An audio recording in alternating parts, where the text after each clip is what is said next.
Thank you for joining AllCloud's live AWS security panel, where we will focus on how to quickly automate a secure cloud with AWS native services. Joining us on our panel today are 4 top cloud security experts. We have Lahav, CTO at AllCloud, Alon, security specialist at AllCloud, Himanshu, worldwide security specialist at AWS, and Lior, CTO at Praxis. If you would like to submit a question to any of the panelists, please use the Q&A box at the bottom of your screen, and we will address it during the panel section. I'm going to turn it over to Lahav to quickly take us through the agenda and get started. Hello, everyone, and good afternoon. I'm Lahav Savir, the CTO of AllCloud. And today on the panel, I have a few specialists who are going to give us their overall experience and feedback to building a cloud-native security solution. First one, we have Himanshu, who is going to talk to us about the AWS cloud-native security services. Then we'll turn it on to Alon Diamond, which is a security specialist from AllCloud, who's going to share with us some, the top security challenges we are seeing with customers. I will then speak about how do we implement automated security in the cloud using cloud-native security. And last, we have Lior Polak, which is our customer, who's going to speak about how they implemented their security in their environment using cloud native. At any given time, we encourage you to ask questions, to be collaborative with us. We want it to be as interactive as possible. So please share with us, challenge us. At the very end, we'll have an open session with Q&A, and we really want to hear your questions and answer them and have an open discussion. Thank you, everyone, for joining. The stage is yours, Himanshu. Hi, everyone. My name is Himanshu. I am a worldwide security specialist at AWS. I'm primarily responsible for our data protection and threat detection and monitoring services. I've been with AWS for over a year. And before that, I held various different roles in data protection as well as enterprise authentication security services, both in product management as well as engineering and development. Today, I wanted to walk you through some of the key aspects of the value propositions of AWS security services, and also introduce the concept of how can you scale the native AWS security services across your AWS environments. So before we jump into the security services themselves, just a quick overview of what are some of the key business initiatives that are impacting security. Just like every other service from AWS, we are focused on enabling the business and driving the business for our customers. So some of the key aspects that when we talk to the C-suite or CIOs and CISOs in various different organizations, what we hear is that they want to enable their DevOps teams or their DevSecOps teams to be able to leverage the security services, and most of the times get out of the way of the business to increase the speed to market, to reduce friction for their teams, let them drive innovation. Those are some of the common themes that we hear from our customers consistently. And these are some of the key aspects which are important, because once security is something that you have peace of mind of, as well as you are taking care of some of the key aspects, it can help not only drive innovation and increase the speed to market, but can more importantly improve customer experience, as well as increase the flexibility that your customers require. So those are some of the key business initiatives that are constantly impacting security. Also, customers are going through a cultural change, which is to actually move away from the monolithic way of developing to moving to microsegmentations or moving towards microservices. That's another important area where how security is shaping and how some of the native cloud services can differentiate. So some of the values of AWS's native security services start with the ease of use. I'll give you some simple examples as we go into, especially and focus into the threat detection and monitoring services. But when I talk about ease of use, some of the key aspects that I want customers to keep in mind is that, especially when they're scaling their AWS infrastructure, do they have proper visibility, or do they have the breadth and the depth of solutions so that they can layer the security services accordingly? And more importantly, it comes down to the value proposition, which is the total cost of ownership. How much operationalization and how much effort does it go into onboarding the services, managing the services, and more importantly, getting value out of the services for your security teams. So those are some of the key value propositions that AWS provides from our native AWS security services. One of the bigger one is being cloud native. And that comes directly into scale, as well as directly into how your environments are designed, and they're increasing every day. Another important construct, which you might be familiar of and you have heard, and if not, is the shared responsibility model. So AWS has a shared responsibility model where all the infrastructure security, as well as the security of the cloud, comes from natively AWS's infrastructure. And we are responsible for protecting the infrastructure that runs all the services offered in AWS cloud. However, security in the cloud is something which is equally critical. Security in the cloud is customer's responsibility and is determined by AWS cloud services that a customer selects. This is where most of our native AWS offerings, with regards to our security services, come into play to help customers fulfill that shared responsibility model. I often tell my customers that security is no longer an egg. So you have to think of this that, back in the day, you had perimeter protection. You could put a lot of protection outside who comes in and who goes out. And then inside, you could still have very soft or GUI structure or whatever you do inside your organizations or inside that perimeter. And it was more like an egg. And that's changing now to actually what we recommend customers to be is your security needs to be more like an onion. That means you have to layer each security service, especially with cloud, as things are now moving towards everything being connected, everything being accessible, and there's no more perimeters, there's no more boundaries. So you have to think of and make way for constructs like zero trust security or layered security approach, where you're constantly evaluating the security services or constantly evaluating who's accessing what and where they are accessing these services. So that is another important aspect to keep in mind when you're designing or architecting or evaluating the security posture in the cloud. When we look at AWS's cloud native services, there are these 5 broad domains that these services fit in. And these are essentially tied to the use cases where you would want to use these services. As I mentioned, the breadth and the depth of AWS security services is very helpful for customers to easily select as well as easily enable these services to create that layered security model. These 5 domains range from identity and access management to infrastructure protection, threat detection and monitoring, data protection, and incident response. Oftentimes, customers ask me that how can they leverage these various different use cases and then map it to what a layered security model will look like. And to help customers with that, we often refer to the Nist cybersecurity framework, which is known worldwide and or has been adopted worldwide to also create regional cybersecurity frameworks in your respective regions as well. It all starts with identifying what all workloads or what all different resources do you have in your infrastructure. So we have AWS services, that security services, as well as governance and control services that can help you easily identify where all are the controls and various different resources that you have in your infrastructure. Once you've identified and gained visibility into those resources, the next step is to protect those resources.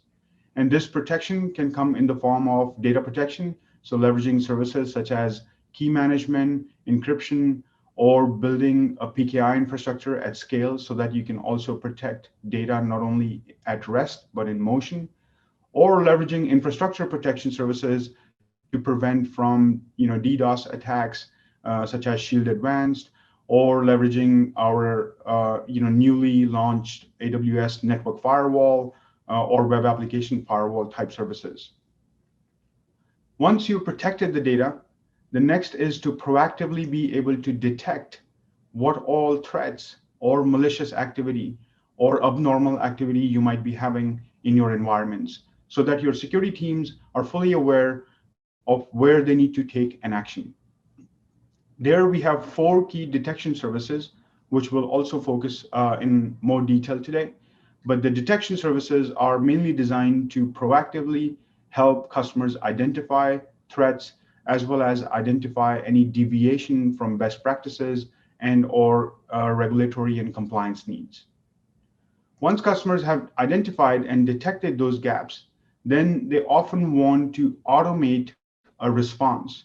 And that automation comes from leveraging native tools such as CloudWatch events or EventBridge, and integrating those with third-party tools, or as simple as sending SNS alerts or notifications, to more advanced leveraging AWS step functions or Lambda. Customers can also take the route of investigation before they respond to events. This allows them to further drill down and find out the root cause of the issues, and their security teams have more in-depth analysis. So we do have services that allow customers to do that, either using tools such as Amazon Detective or our raw log repositories, that is Amazon CloudWatch or CloudTrail. And oftentimes, once customers want to respond, they would want to recover from an incident that has either been identified or an abnormal activity that has been identified, and they want to address that security posture. So we have services for recovery, and as well as for automating that recovery, such as CloudFormation or our backup and recovery tools that can help customers with that.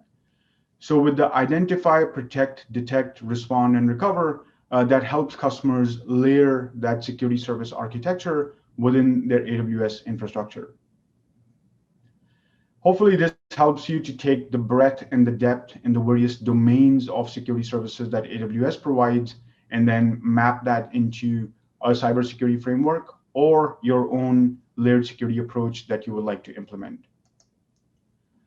I wanted to spend some time now to focus on how can customers ensure that some of the core native AWS security services are helping them as they scale.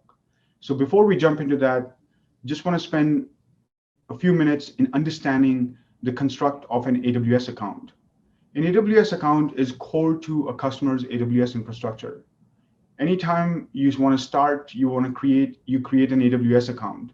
And it's basically a logical container of your compute resources, your networking components, as well as your storage and or database components. Those are some of the easy ways to construct and visualize what an account looks like. Now, as your organization grows and as your AWS resources grow, you now need to scale, and hence your AWS accounts will also continue to grow. We have now introduced the concept of AWS Organizations, which is actually one of the best practices to continue to scale and organize your AWS accounts.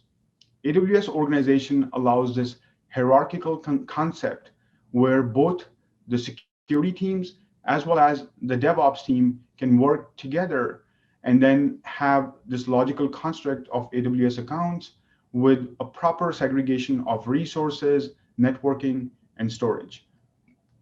AWS Organizations also helps customers to separate their resources or separate their infrastructure per different departments, per different teams, or in what lifecycle stage they are of the product development or the DevOps.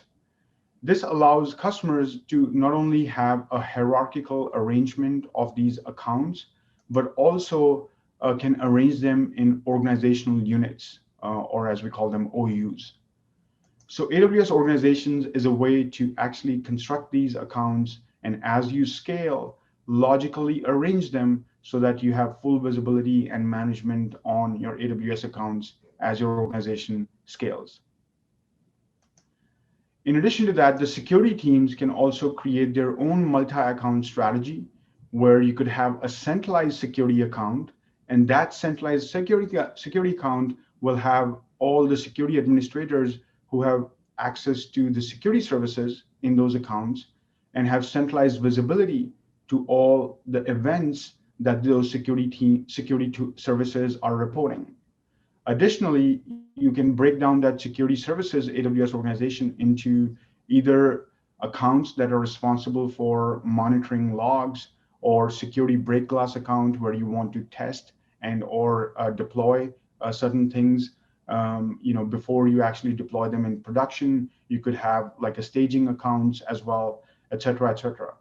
So the multi-account strategy using AWS organizations is very helpful, not only for scaling AWS infrastructure, but also for the security teams to have one centralized management place where they can leverage the security services. Where this becomes helpful is two things. When we talk about threat detection, monitoring, and response, this is a set of security services that natively are built for AWS Cloud that automatically integrate and are account-based. Now, what that means is that each one of these services can be enabled at the account level. When you enable the service at the account level, it automatically integrates and creates a backend channel with the logs and the telemetry that's required for the resources in those accounts. Let's take an example. The primary service for threat detection and response in AWS is Amazon Guard Duty. When Guard Duty is enabled at an account level, it automatically creates a channel, a private channel with CloudTrail APIs, with CloudTrail data plane access APIs for S3 data management, also with DNS as well as VPC flow logs for all network traffic or network events. And then it applies all that telemetry to threat detection in the form of threat intelligence, which is provided as a managed service by AWS, or customers can import their own threat intelligence as well, and then applies it to machine learning for any abnormal or unusual activity, which then allows customers to report findings for any known threats and or any abnormal threats. Similar services are Amazon Macie that can integrate automatically with S3 data sources and report any sensitive data, which is our targeted service for sensitive data discovery at scale, and Amazon Inspector for any vulnerability and assessment type reporting or findings in your instances. So these services are account-based. They are also supported with multi-account support. That means they integrate with AWS organizations where you can delegate a centralized administrator account and then can assign your security teams the ease of managing multiple accounts and onboarding multiple accounts at scale.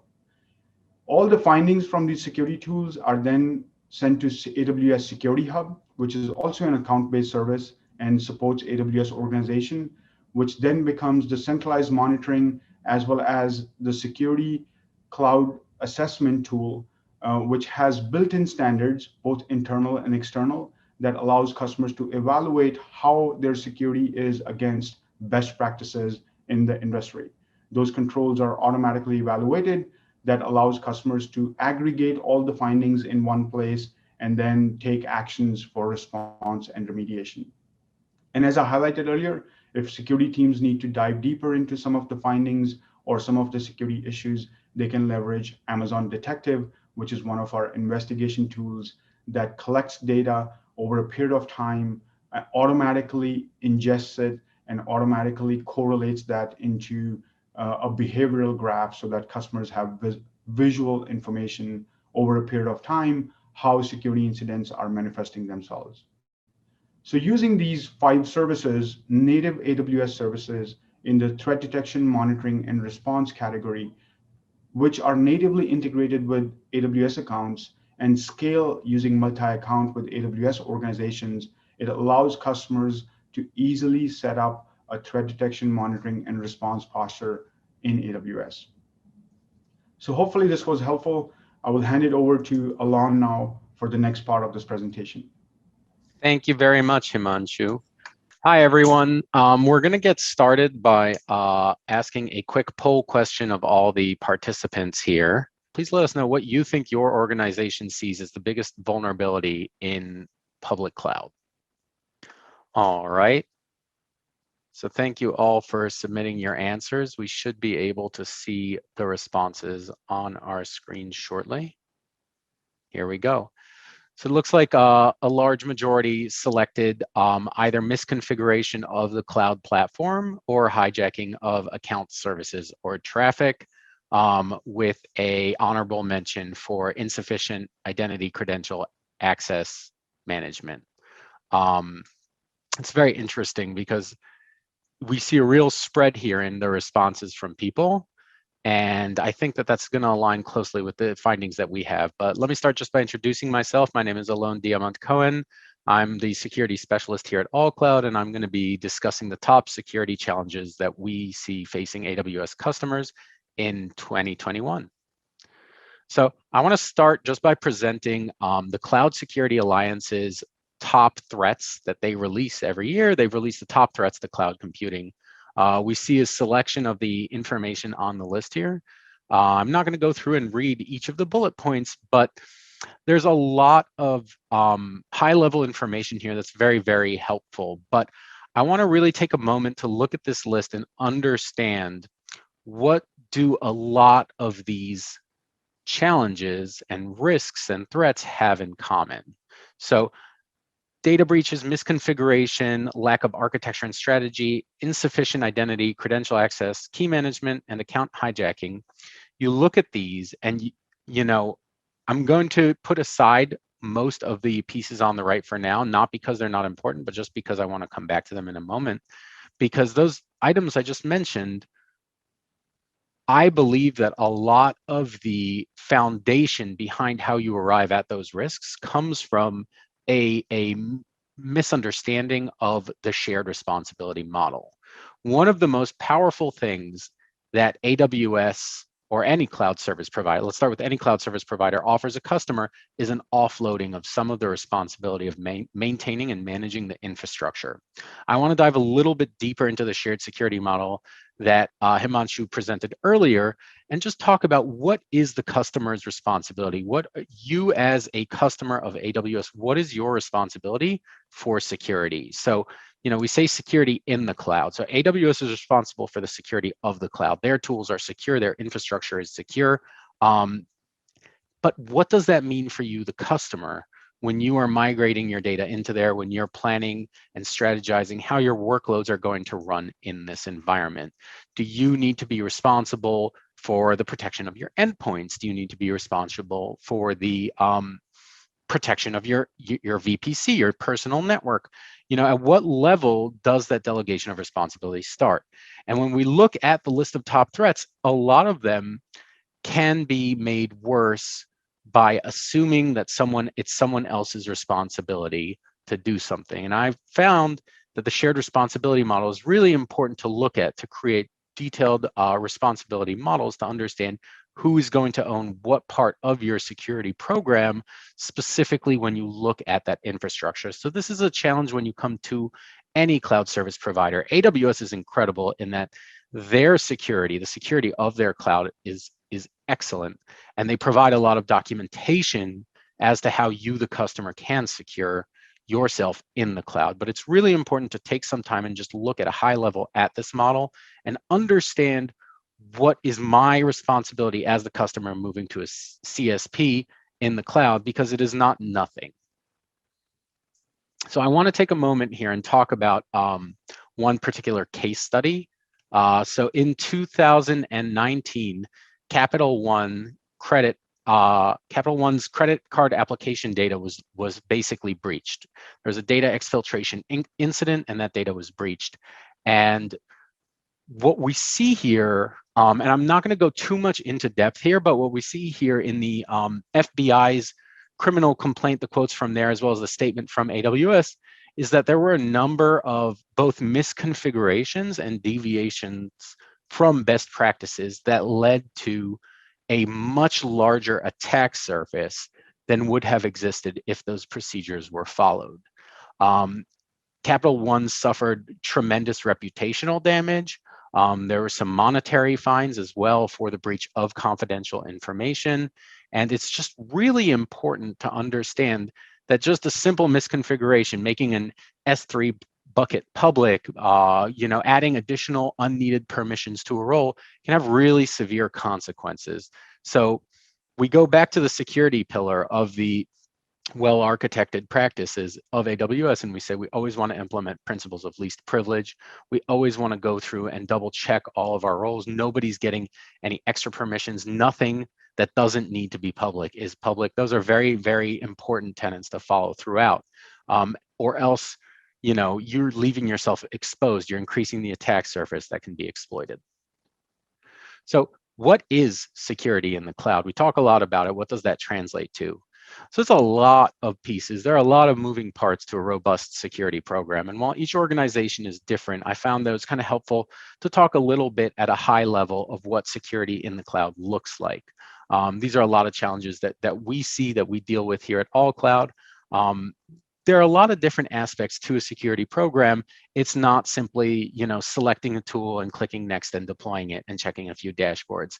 There are elements of strategy and architecture, as well as tactical response, incident response, practice, training. All these things are really important to a robust security program. You want to make sure that you're incorporating a lot of these elements into your security program. So how does one incorporate such a wide variety of tools and elements into a security program?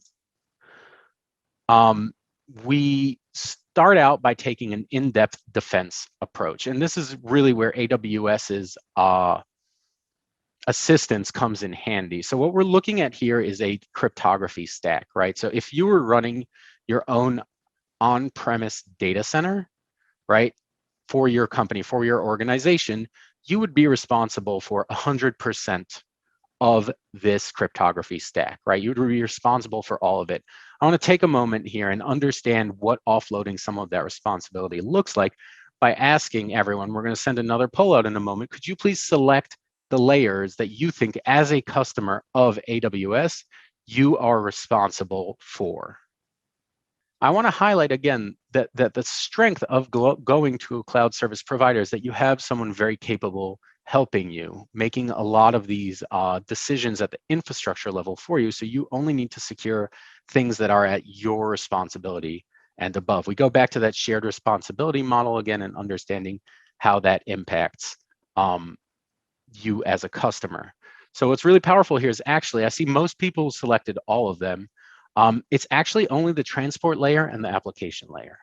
The network layer, the data link layer, and the physical layer are all provided to us as customers of AWS. AWS makes those decisions. They're constantly evaluating the algorithms to use, the tooling to use. They make sure to use different algorithms to protect different layers to ensure that you have that in-depth approach. And it's really, it's a powerful representation of what it looks like to have such a capable partner that you only have to worry about configurations at your transport and application layer. They're sitting there, they're doing future proofing. They're talking about post-quantum algorithms and how they can make sure that they're not crackable. These are a lot of problems that we don't want to have to solve as customers if we don't need to, if we can have a trusted partner working on them for us. Finally, I want to talk about a recipe for cloud success. So we talked about a lot of scary things, a lot of challenges that we have in building a security program. And I want to talk a little bit about things that we've found have been very helpful to building a strong, robust security program. Preferring cloud and platform native tools is a huge upside. AWS has so many tools. They're releasing new services every day. And they're incredibly robust and powerful. They run well on their cloud. And you reduce that friction. We're always trying to reduce that friction to limit the amount of extra steps that need to be taken to deploy things. You can deploy guard duty with a single click of a button. It's pretty incredible functionality for such a powerful tool. Really document all of your processes in a centrally accessible location where a lot of your staff can see it, reference it, update it. Wikis are really great here. And very important here, creating that culture of collaboration with security where security can say, how to do this? Yes. So I've worked in organizations previously where security was a no or no, right? You come to us, you say, I want to do this, and security says no. That's not really a good mentality. Rather, security should say, how do we do this securely? How do we do this well? Next is clearly delineated resource ownership. So I talked a lot about this in the shared responsibility model, just understanding what is your responsibility and who owns a resource. Who do I go to? Who is the end all be all? Yes, you can restart the server now. No, you can never restart the server unless we have a maintenance window planned 3 months in advance. Limiting direct access to data and resources. So we're talking about least privilege enforcement. We're talking about tools and services that abstract that data access. So you only have access to the pieces and parts that you need, be it through third-party tools, preferably through platform native tools. And then automating as much as you can the patching schedule too. So any aspects of your infrastructure that do still need to be maintained by you are being updated in an automated way so you don't require that manual intervention. Constantly auditing and reducing your exposed attack surface. Central identity management. There are a lot of different options. Amazon has some really robust ones, but really or AWS has some really robust ones, but just understanding that it's critical to have a centralized identity management solution. Standardized infrastructure as code, again, reducing that friction, automating your deployments is just going to mean that your infrastructure is more standardized, more coherent, faster, and easier to update. And then just using automation everywhere you can for consistency and speed. Once you have that process established, once you have that documentation there, automation is going to be central to your success. It's really going to be what enables you to continue moving forward with your security program.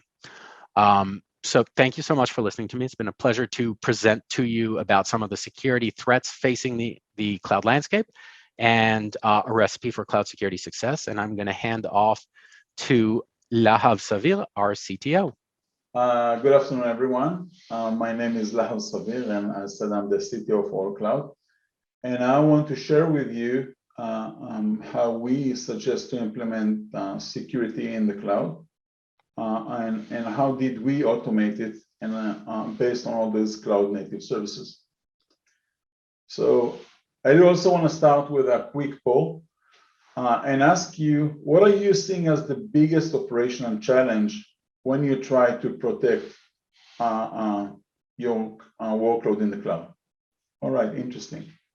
So I'm seeing that people are suggesting that the lack of qualified staff is the biggest operational challenge. Interesting. All right. So as with this short of people, probably automation is the answer. And this is what I want to share with you mostly today. So what have we done as AllCloud in order to simplify the orchestration of all these security services? As was mentioned previously by Himanshu, you've seen how many services AWS are providing in order to enable and to allow us to build a very secure cloud environment. So what we've taken here, is we built a landing zone solution, which basically orchestrates all these AWS cloud native security into an automated stack. We wanted to reduce the overall cost of ownership and the complexity of building it, and the risk of making mistakes to ensure the consistency. So altogether, we built the automation that wrap up all these security services. And the operation of it is very simple, either through a simple manifest files or a service catalog. And we also added 46 custom security controls that comes with this package. And of course, we keep on adding more. So what is the landing zone cover, and how does it help us to build the security framework of my cloud environment? The first thing which we look after is the AWS organizations. We are leveraging it.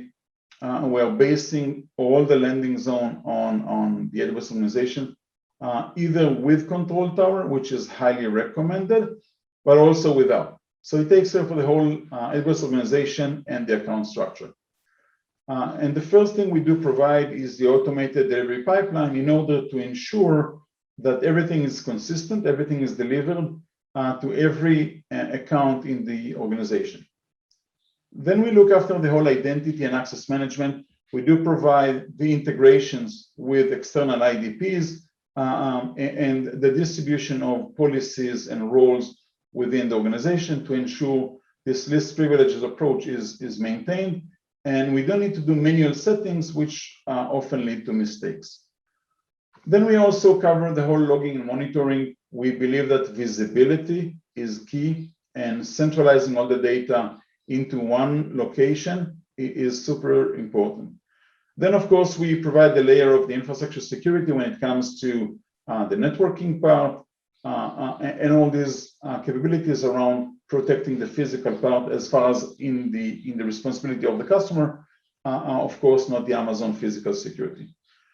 In data protection space, we are providing a set of automations that leveraging AWS KMS and the encryption that comes within a cloud, and also about data continuity parts, which are allowing us to monitor what data elements are protected and backed up and which are not. And then it goes to the incident response, which is all driven by Security Hub. You'll see in a second. And of course, some elements of cost and governance, because sometimes security can be reflected through the costs as well. And we do want to make sure that this is clear to the customer. So quickly, what services are part of the landing zone? So we are leveraging most of the AWS security services that comes native. As you see, our solution that we're providing to customers as a vanilla option, as a starting point, it is just purely cloud native services. And that's why we're able to so nicely integrate them and create this level of automation that really simplify the overall security management of the cloud and the day-to-day operation, but as well as nearly guaranteeing the consistency of the configuration across the AWS environment. Whether, for example, it is S3, and setting different policies across organizations. We are seeing customers with hundreds of accounts across regions. And if you don't apply this consistency, then we're all aware of the limitations of the misconfigurations, which we don't want to be in. So how did we first implement and we can guarantee the consistency? The solution that we offer, as I said, is basically purely AWS Cloud Native. And what we do, we just extend and orchestrate the services. We don't do anything, any additional third party here. We just add another layer next to Control Tower, which is basically an event-driven mechanism to publish configurations and security controls into every item, every environment in this AWS environment. So we are building everything in CloudFormation, in CDK, in stack sets. This is how everything is delivered, every configuration.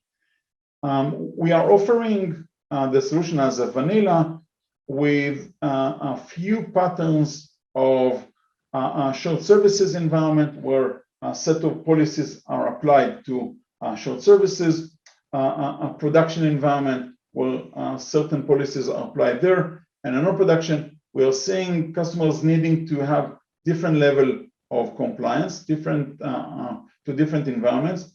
And again, the idea is that when we create an account and we simply drag it into this, let's say, non-production environment, we want to make sure that this environment is exactly configured to the policy we wanted, and the same policies, let's say, IAM roles are distributed there, and the same treatment for event management and log aggregation.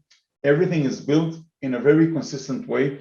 And only by having this level automation that is basically extending Control Tower is allowing us to create this automation and provide this consistency across the environment. In order to simplify sometimes very complex configurations, we are also automated enablement of configurations for very basic manifests. and it's very much, it's a code-free setup, but allowing us to do very complex configuration. And let me give you a couple of examples. So let's say we now want to enable Security Hub across the organization, and we want to enable certain security standards enabled across organizations, or just on some of the regions, or some of the accounts. So in a simple way, we can define which standards are applied where. Another option is, let's say, for example, we do want to limit the use of certain AMIs in certain OUs. Very common practice that customers want to define the golden AMIs, which are hardened and controlled, and not use any public AMIs, and they want to limit it. So assume now you have hundreds of accounts and you do want to force it. So by having a simple manifest configuration, we can say, okay, use these predefined AMIs that exist in the organization, and this is what everyone can use. Then the same thing goes, for example, to limiting the size of instances in our development environment. How to say that? And it goes also to, enabling backup. There are multiple of these type of configurations that in a simple way, allowing us, as one has to manage the security of the environment, to be very consistent and to ensure these settings are applied everywhere. And we do it once, and from that moment on, any account that is belonging to this environment is inheriting these settings from the environment. Another element that is provided with our offer is the network blueprint. We are following the hub and spoke approach, where there are few core services, which are the shared services, where all the shared services are sitting in. This could be directories, this could be DNS, but also all those service endpoints, because we want our environment to consume the AWS services within the VPC and not travel through the internet to the public APIs. So this is a core service that is provided on the shared services. We also provide the outbound VPC, where is a centralized location to deploy the egress traffic when it comes to IPS or web filtering. And then on top of it, everything is integrated through Transit Gateway with any number of spoke VPCs. Here we're seeing two, but if this could be many of them, and could be thousands of VPCs here, and that they can reach out and try to reach out to the outbound VPC and consume shared services. And there's a very centralized control of the traffic leaving the environment. And this is how we can limit the exposure of people making mistakes on their configurations. And on top, we have the public-facing VPC that if you do want to share resources, APIs, services to the public internet, everything has to go through a proper environment with proper WAF policies. So at the end, inside this environment, anyone can do whatever they want, but they are living with this walled garden, so they cannot break the security, because it's either controlled, through the outbound or to this public facing, but internally they can do almost anything, and we limit the room for mistakes, and this is the key idea behind it. Of course, this is highly automated, so the deployment of this kind of configuration could be very complex when you do it manually, but when it comes to the automation we offer to you, it's just straightforward, a couple of clicks, and you achieve it. Key area is that we also cover, and we want to simplify to customers and to reduce the potential mistakes, is to implement the perimeter protection. So today you can build your own perimeter protection with the WAF and API gateway and sending the logs. So in order to simplify your day-to-day operation as well as the initial deployment, we offer full automation to build a WAF environment that starts from CloudFront, going to the ALB, full integration with shipping the logs to Elasticsearch, and with some predefined dashboards. So from a customer experience, you can achieve a complete WAF solution, again, in a couple of clicks rather than building it yourself. And it's everything, again, it is really cloud native. Another key element, as mentioned, is the visibility. And as Himanshu mentioned, Security Hub is the central location to aggregate all the security events that are happening in the cloud. So for us, with this environment that we configured, every single event related to security is always pushed to Security Hub, no matter if it is the Amazon events, like from Guard Duty, Macy, Inspector, and so on, but as well as the custom policies, the custom controls that we built, and also some third parties. So at the end of the day, following this practice, we allow customers to have a true single pane of glass for the entire security events within the AWS environment. And then from here on, automating response, as well as forwarding it to external resources like incident management or on-premise SIEM, or just sending notifications to another environment. Again, the visibility in a single pane of glass is something we're always keen to achieve. I want to wrap up, the key benefits of having this level of automation. We have seen there are many, many services that are available, and the only way to really live with them and leverage them properly is automation. And yes, Amazon is doing a great job orchestrating and integrating them. But we, as a partner that we are responsible to build customer environment, we have integrated it further, and we provide now the agility. We make it really cost effective when it comes to the tooling that we select, but also to the operation. We are bridging a big knowledge gap in how to configure by having these predefined configurations. We offer a different compliance framework, so your environment will be compliant, and we allow you to extend it and innovate with them. And of course, everything is following the classic operational excellence, which is all about automating and orchestrating to reduce the hands-on and the manual configuration that may be required.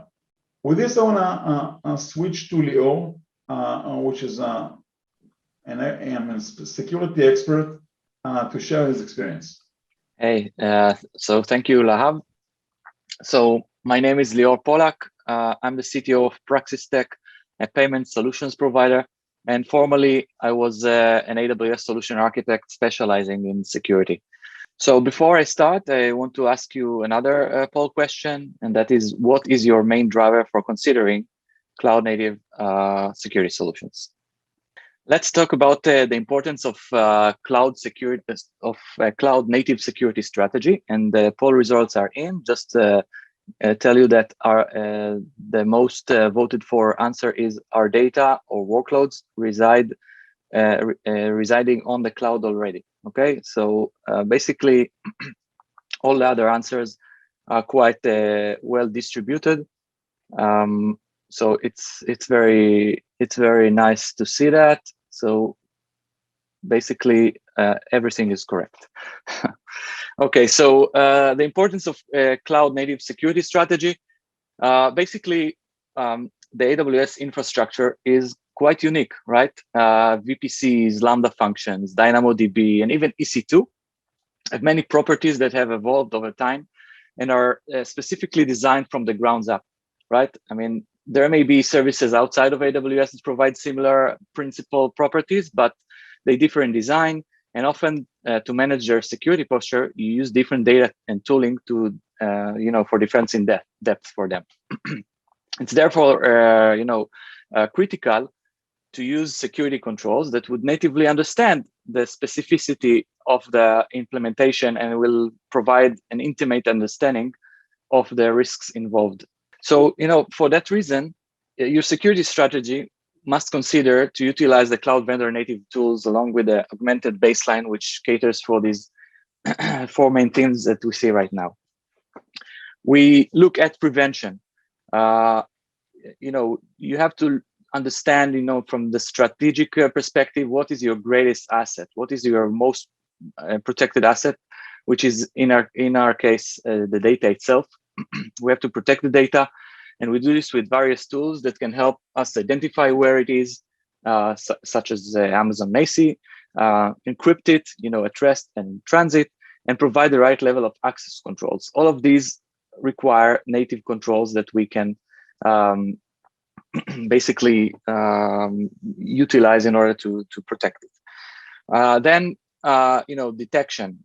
We need to gain visibility into our security posture with really an holistic view of our environment, making sure important information for decision-making is available at our fingertips. So we need all this data to come to us, and we also need to understand exactly if this is a threat or not without, opening a very big investigation.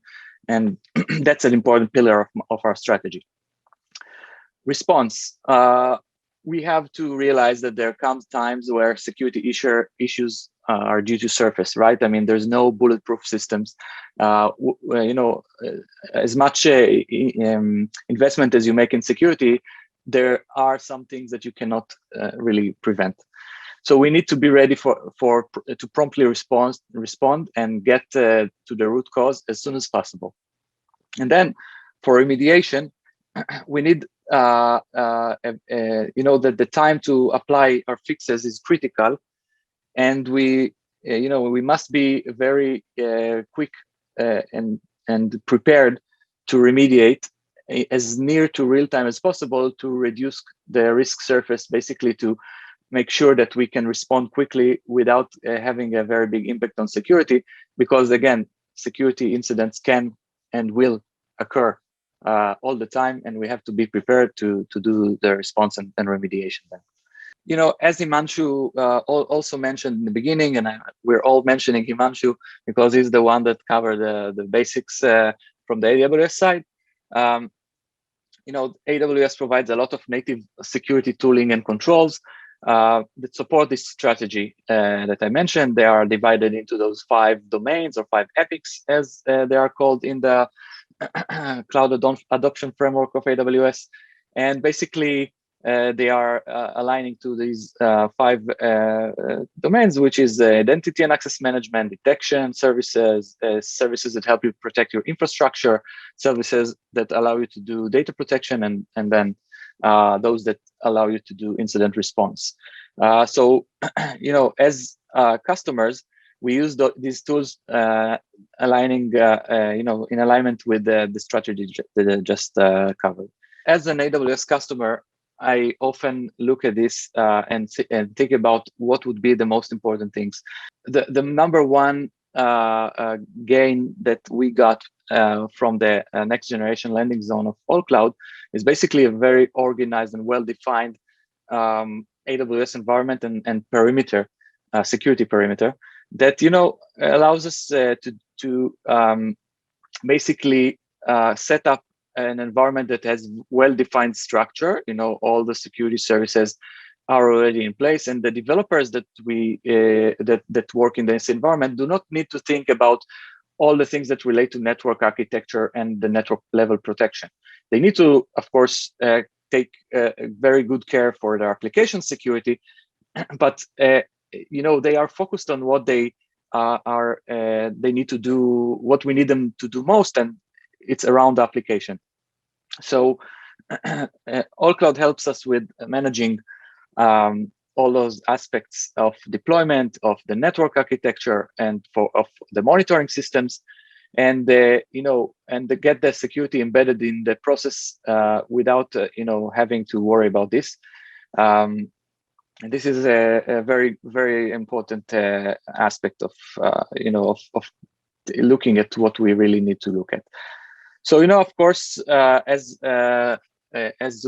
mentioned earlier, we are using a lot of the AWS native tools such as GuardDuty to simplify security heavy lifting for us, because we don't have to build our own logic and set up the expensive security infrastructure. Instead, we are enabling GuardDuty for every account we have and we get all the automated findings. For example, we see threats as they become relevant to our environment. Those threats are automatically correlated with known threat intelligence. And for those unknowns and unknown and unusual behaviors, we get ML-powered anomaly detection right out of the box. Those findings are then being passed along, along with other tools that we utilize to Security Hub. Then our security analysts can look at these findings and provide the relevant response and take action very quickly. And because they really have everything they need in one place, they just see it and they can trigger remediative actions directly from Security Hub. So overall, when we look at cloud native strategy and controls versus traditional ones, there is a very big impact on the time to respond when we then analyze how fast we got to the response part, right? So because the traditional response would tend to get longer because there are less intimate knowledge of the platform. It takes longer to analyze. It takes longer to realize where the issue is. It takes longer to dictate response and do remediation. And when we use those cloud native controls and methodologies, we can plan ahead and basically automate more and reduce the time to response, which greatly improves our ability to actually respond on time and minimize the time that the impact of the security event can be leveraged by the aggressors. Lav, you take it from here. Yeah, I'm suggesting, so I welcome all the speakers to join me. We hope you enjoyed it, and we look forward to talk to you and answer your challenges. Thank you for being with us today. Stay tuned for the upcoming events. Thank you, everyone. Take care. Thank you.